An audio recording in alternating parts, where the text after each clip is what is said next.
Good morning, ladies and gentlemen. At today's press conference, we will hear from Governor Cox, FBI Director Kash Patel, and Sheriff Mike Smith. We also have with us Utah DPS Commissioner Bo Mason, Lieutenant Governor Deidre Henderson, FBI Special Agent in Charge Robert Bowles, and local and federal law enforcement partners. Following the remarks today, Governor Cox, Director Patel, and Commissioner Mason will take questions. Thank you.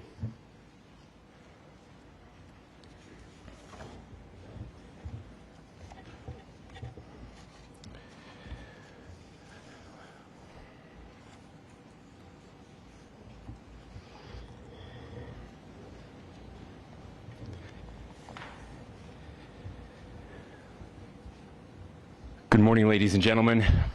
We got him. On the evening of September 11th, a family member of Tyler Robinson reached out to a family friend who contacted the Washington County Sheriff's Office with information that Robinson had confessed to them or implied that he had committed the incident. This information was relayed to the Utah County Sheriff's Office and scene investigators at Utah Valley University. This information was also conveyed to the FBI.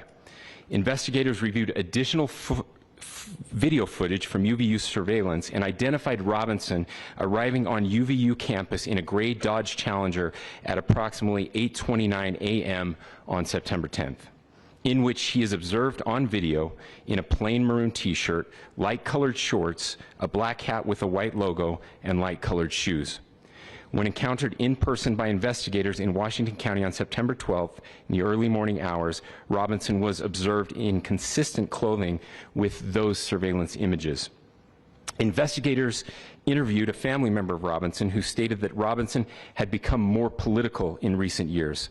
The family member referenced a recent incident in which Robinson came to dinner prior to September 10th, and in the conversation with another family member, Robinson mentioned Charlie Kirk was coming to UVU. They talked about why they didn't like him and the viewpoints that he had. The family member also stated Kirk was full of hate and spreading hate. The family member also confirmed Robinson had a gray Dodge Challenger. Investigators identified an individual as the roommate of Robinson. Investigators interviewed that roommate, who stated that his roommate, referring to Robinson, made a joke on Discord. Investigators asked if he would show them the messages on Discord. He opened it and showed several messages to investigators and allowed investigators to take photos of the screen as each message was shown by Robinson's roommate. These photos consisted of various messages, including content of messages between the phone contact named Tyler with an emoji icon and Robinson's roommate's device. The content of these messages included messages affiliated with the contact Tyler, stating a need to retrieve a rifle from a drop point, leaving the rifle in a bush, messages related to visually watching the area where a rifle was left, and a message referring to having left the rifle wrapped in a towel. The messages also refer to engraving bullets and a mention of a scope and the rifle being unique. Messages from the contact Tyler also mentioned that he had changed outfits. I know there has been speculation as well as to the writing on those casings, those bullet casings, and I believe we have that as well, and I will share that with you now. So the area north of Campus Drive Road where the suspect crossed over, you saw some of that in the video that we released last night, consists of a grassy area with trees on the edge of the UVU campus. Investigators discovered a bolt-action rifle wrapped in a dark-colored towel. The rifle was determined to be a Mauser Model 98 30-06 caliber bolt-action rifle. The rifle had a scope mounted on top of it. Investigators noted inscriptions that had been engraved on casings found with the rifle. Inscriptions on a fired casing read, "Notices, bulges, capital OWO, what's this, question mark." Inscriptions on the 3 unfired casings read, "Hey fascist, exclamation point, catch, exclamation point." up arrow symbol, right arrow, and symbol, and 3 down arrow symbols. A second unfired casing read, "Oh Bella Chow, Bella Chow, Bella Chow, Chow Chow," and a third unfired casing read, "If you read this, you are gay, LMAO." We are indebted to law enforcement across the state who has worked seamlessly together, local law enforcement, state law enforcement, and our federal partners with the Federal Bureau of Investigation. We're grateful for everyone who worked together in such a short amount of time to find this person and to bring justice. I want to thank the public who has been so engaged, reviewing videos, helping us with sending in tips, and helping us get to this point. I want to thank the family members of Tyler Robinson who did the right thing in this case and were able to bring him into to law enforcement as well. I especially want to thank the family of Charlie Kirk, Erica, Charlie's parents, his children. I want us to be thinking of them as we bring justice in this case. They will be involved in that justice. We will be working very closely with them as we move through this process as well. This is a very sad day for our country, a terrible day for the state of Utah, but I'm grateful that at this moment we have an opportunity to bring closure to this very dark chapter in our nation's history. With that, I will now turn the microphone over to the Director of the FBI, Kash Patel. Thank you, Governor. This is what happens when you let good cops be cops. The FBI and our partners are proud to stand here today together to bring justice to the family of Charlie Kirk and honor his memory. I want to express my deep gratitude to President Trump, the Vice President, and the entire White House who have been so incredibly supportive with both resources and just personally to the FBI as a team. They had our backs the entire way, and I just want to express my gratitude for giving us the resources we need to operate in this space to bring this sort of justice at this sort of speed. In 33 hours, we have made historic progress for Charlie. Governor Cox, our partnership has been absolutely incredible these last few days. Our partnership will endure. Your state and local partners, your sheriffs, your DPS community has been unbelievably impressive in the hardest of times. And a case like this cannot be solved, cannot be brought without partnering with your state and local authorities. The FBI has a certain role to play, and we will play that role, and we will lead out for the federal government. But Governor Cox, we are so grateful for your state partnership that led out on this investigation. A little bit of the timeline. Charlie was shot at 12:23 p.m. on Wednesday. The first FBI agents arrived on scene in 16 minutes with chiefs of police at 12:39 and secured the scene. The FBI immediately launched fixed-wing assets. We utilized these assets to transport personnel, specialty technicians, hostage rescue teams. We also utilized these assets to go back and forth from the East Coast and here in Utah to transport forensic evidence and other evidence that will be analyzed and is being analyzed at our FBI laboratories in Quantico and other laboratories, including the ATF. At my direction, the FBI released the first set of FBI photos of the suspect at 10 a.m. local time on 9/11. Then, shortly thereafter, the FBI reward of $100,000 was released at 10:45 a.m. local. Myself and Deputy Director Bongino arrived on the scene at approximately 5:30 p.m. on 9/11. The governor led a press conference last night at approximately 8 p.m. where at my direction the FBI released a never-before-seen video of the suspect. We also released new images to the public of the suspect. And just last night, the suspect was taken into custody at 10 p.m. local time.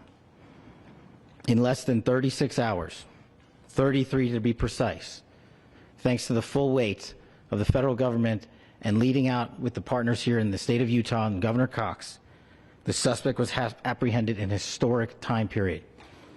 And I want to highlight what Governor Cox said. This would not have been possible without you, the media, and you, the public. That's why we went so public, so fast, and we're so transparent, and we're committed to that transparency. The crime scene, just a little bit there. It is a large crime scene. State and local authorities, along with federal authorities, processed that crime scene quickly. And I even had the ability to walk through that crime scene and walk through the steps the suspect took to learn more about what was needed and what resources we needed to bear to create a full picture for the FBI and leadership back in Washington. Furthermore, thankfully to state and local partners, forensic evidence has been seized and continues to be garnered. Forensic evidence has already been evaluated at FBI laboratories in Quantico and state and local authorities here. We will continue to process evidence as we see it, as we collect it, and we will continue to deliver to Governor Cox and his team. Last night, we had a total of approximately 7,000 leads. As of this morning, thanks to your great work, we have over 11,000 leads that were called in to the FBI, and we are running out every single lead that we can. Every one of those leads will be run out. The arrest is a testament to the dedication of good law enforcement being great, and partnerships in law enforcement, which I've tried to highlight as my tenure as the director of the FBI. There is no better relationship for law enforcement than the FBI to partner with state and local authorities, and you've seen it here in these last few days. The FBI Salt Lake Field Office, along with our offices in LA, Phoenix, Denver, San Antonio, Las Vegas, Pittsburgh, Buffalo, our headquarters component in Quantico, all participate in the FBI. I want to express my deep gratitude to the employees of the FBI, the men and women, the evidence response team tacticians, the special operators, the agents, the support staff. You have done monumental work in historic time when the public, who had a right to demand such an expeditious solving of an investigation, the FBI answered that call diligently, critically important to our nation, and we delivered. And I'm proud to be their leader, and I'm proud to be the director of the FBI. This is very much an ongoing investigation, as the governor said, and we will continue to work with state and local authorities to develop the investigation, to provide them the evidence they need for their ongoing prosecutions, and we will be here to answer every call they absolutely have, as long as it takes, for as long as we need to find and apprehend whatever suspects were involved in this crime.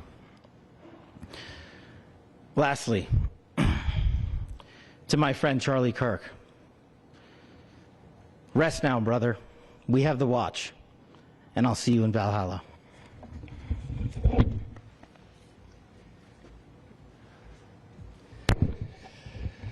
Thank you, and good morning. I would just like to take a few minutes as the sheriff to express my gratitude for everybody who has played a part in this investigation. As you know, it's been a vast, a complicated, and a very, very fast-paced investigation. You're looking at people standing up here who are running on, if they got an hour's sleep in the last couple of days, they're probably lucky. It has been very taxing. It has been so impressive, speaking on behalf of the local law enforcement, to see the cooperation that we've seen in this type of case. Across the state, sheriffs, chiefs, our state partners have stepped up and have come to the call on anything that we needed. Our county chiefs have been phenomenal. Our Utah County Attorney, Jeff Gray, who's standing up here with us, has been phenomenal in leading us through this investigation. I would like to thank the federal government for their resources, their assets. Our local team here, our FBI team, has been extraordinary in helping us work through this and bring this person to justice. Most of all, I would like to thank the public, and specifically, I would like to thank the public who turned to prayers and who turned to positiveness for us. I would like to thank them on behalf of the law enforcement community, because we needed those prayers. That's what we needed to get through this. We needed your support, and you gave it to us. We needed your patience, and you gave it to us. And I would like to thank you for the Kirk family, because that's what they need, is your support and your prayers, and that will get us through all of this. So thank you, everybody, for everybody that have stepped up. We've had such a phenomenal response to this. Thank you.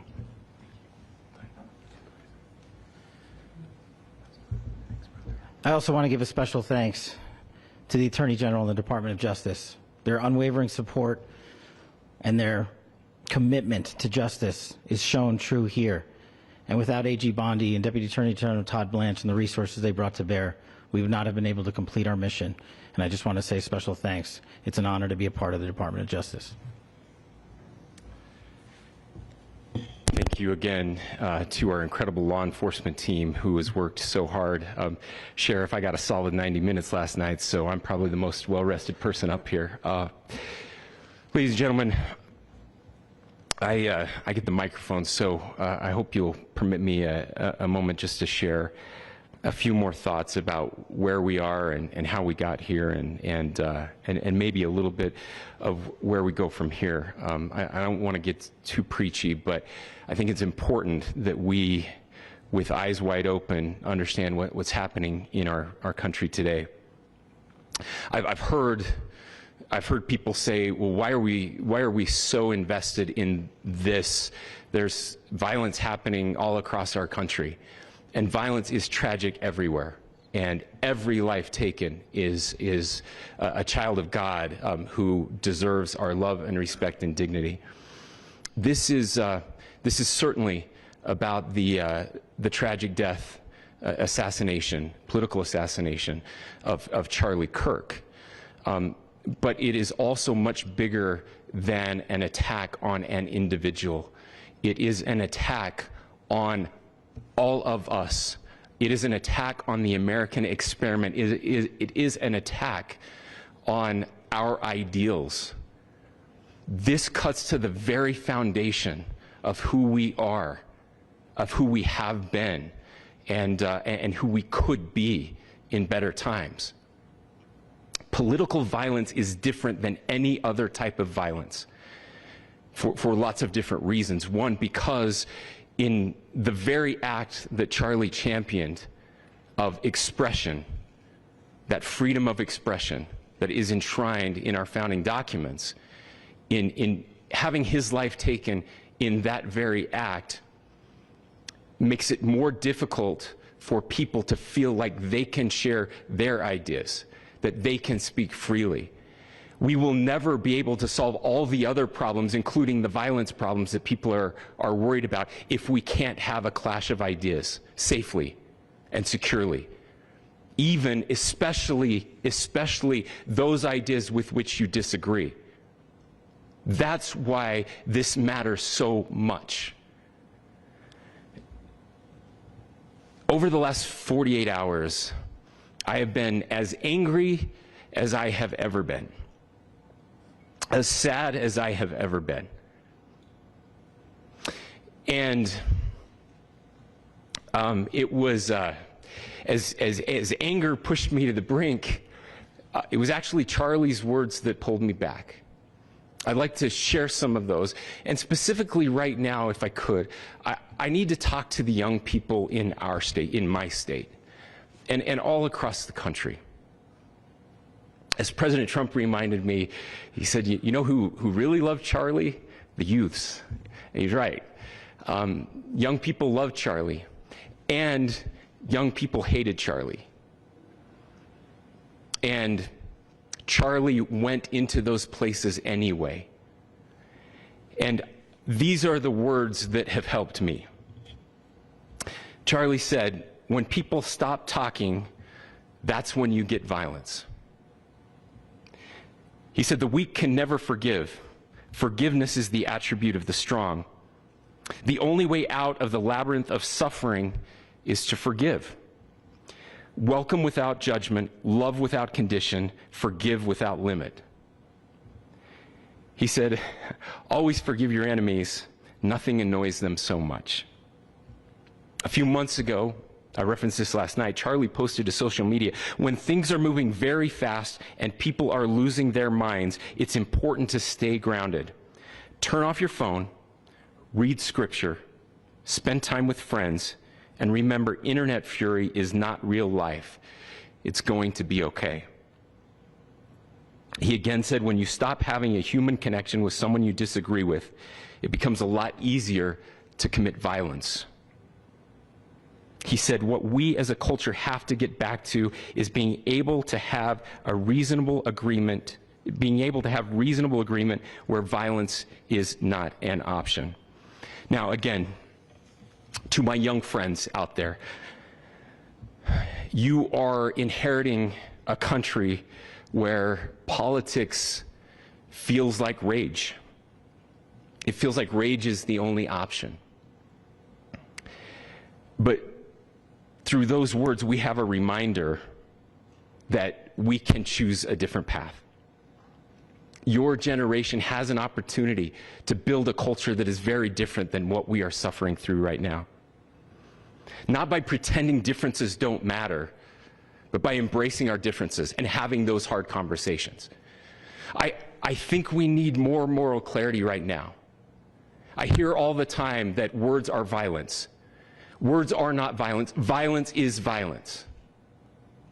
And there is one person responsible for what happened here. And that person is now in custody and will be charged soon and will be held accountable. And yet, all of us have an opportunity right now to do something different. I want to thank my fellow Utahns. This bad stuff happens. For 33 hours, I was praying that if this had to happen here, that it wouldn't be one of us. That somebody drove from another state, somebody came from another country. Sadly, that prayer was not answered the way I had hoped for, just because I thought it would make it easier on us if we could just say, hey, we don't do that here. And indeed, Utah is a special place. We lead the nation in charitable giving. We lead the nation in service every year. But it did happen here. And it was one of us. But I want you to look at how Utahns reacted the last 2 nights. There was no rioting. There was no looting. There were no cars set on fire. There was no violence. There were vigils and prayers and people coming together to share the humanity. And that, ladies and gentlemen, I believe is the answer to this. We can return violence with violence. We can return hate with hate. And that's the problem with political violence, is it metastasizes. Because we can always point the finger at the other side.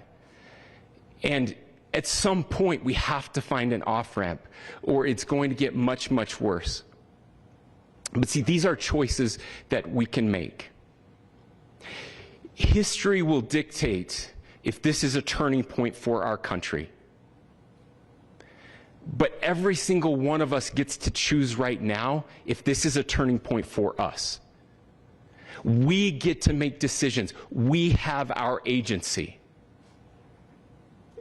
And I desperately call on every American, Republican, Democrat, liberal, progressive, conservative, MAGA, all of us to please, please, please follow what Charlie taught me.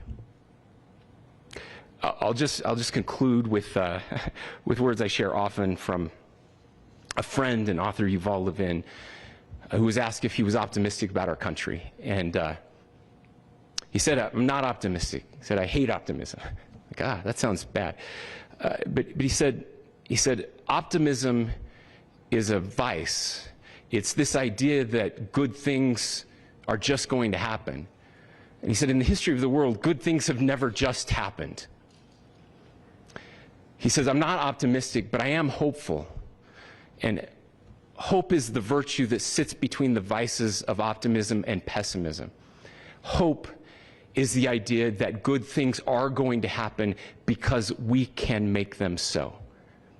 I still believe in our country. And I know Charlie Kirk believed in our country. I still believe that there is more good among us than evil. And I still believe that we can change the course of history. I'm hopeful because Americans can make it so. Ladies and gentlemen, we're happy to answer any questions you might have. Governor, can you speak to whether the suspect is speaking with authorities and his demeanor, Tyler Robinson, when he turned himself in? I cannot speak to that right now. Governor, how do you interpret the engravings on casing? Well, I will leave that up to you to interpret what those engravings mean. I think the clearest one that says "catch fascist," there's not, and by the way, that's like catch like a ball, catch this. That's I think that speaks for itself. Governor, you indicated that he had been communicating. Please. This level of hatred that this person expressed. Beyond that, is there anything in your view that you discovered that may have radicalized or changed him to prompt him to commit such a horrific? There's nothing more that we can share at this time. Governor, you indicated that he had been communicating with a friend on Discord about the gun. Do you anticipate any more arrests? We do not at this time have any information that would lead to any additional arrests. Do you believe he acted alone? Yes, but the investigation is ongoing. How he came into custody of police and where he is right now? Yes, so right now, Mr. Robinson has been booked into the Utah County Jail. You heard the president this morning report that he was taken into custody, that his family and a friend helped to deliver him into custody of law enforcement in Washington County. For those of you that don't know where Washington County is, it is the southwesternmost part of the state of Utah. It's about a 3.5 to 4 hour drive from here, where we are right now, and that's where he lived and where they turned him in. Please, I'll go here. I can't share any more than what I've already shared. Yeah.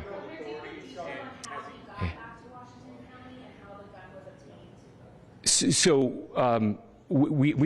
how we obtained the gun? The gun was found here.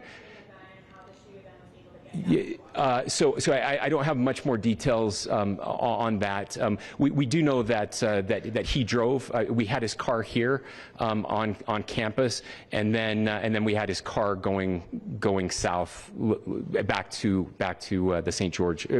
It's actually the city of Washington in Washington County. Is he talking with authorities and did he discuss a motive? I'm sorry? We don't have any information that would lead us to believe that. Yes, in fact, it was just released. Yes. Is he talking with authorities and did he discuss a motive? I can't answer that right now. Yeah, thank you. Over here.